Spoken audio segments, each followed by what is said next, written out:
We have an update on the explosion on a vessel loaded with coal in Baltimore about 10 days ago. The explosion blew one of the 30-ton hatches right off the ship. This is from the Maritime Executive, and it was published on the 29th of August, 2025. The hatch cover that was blown overboard during the explosion on the bulker W Sapphire was retrieved from Baltimore's shipping channel on Thursday, August the 28th. It is part of the ongoing investigation into the incident 10 days ago.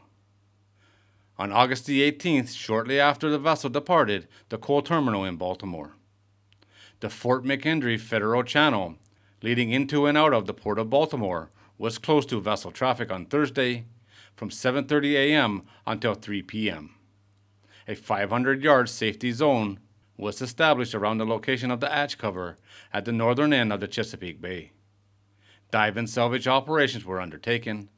By mid-afternoon, the U.S. Coast Guard posted that the 30-ton hatch had been successfully retrieved from the river. The safety zone restriction was removed and the channel reopened.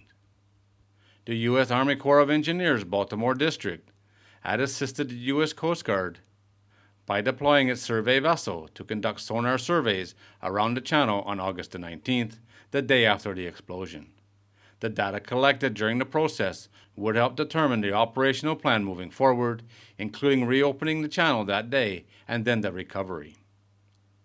The 751-foot bulker W Sapphire remains anchored in the channel near Sandy Point State Park and north of the Chesapeake Bay Bridge.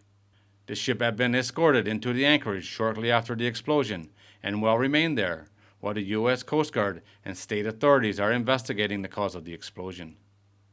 Initial radio calls from the vessel said that there was possibly water intake into the hold, but the force of the explosion appears to have mostly driven upward, breaking through the hatch cover.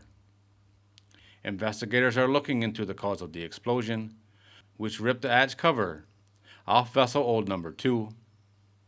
One leaf remained on the deck while the other went overboard. There was a massive fireball, which observers said went several hundred feet into the air, followed by smoke plumes. Coal dust explosions are typically a secondary result of another trigger and requires a mix of fuel, heat, and oxygen with the dust suspended in the air.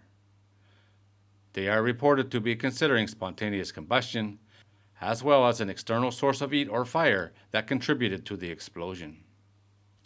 They're probably very lucky that this explosion blew the hatch covers off.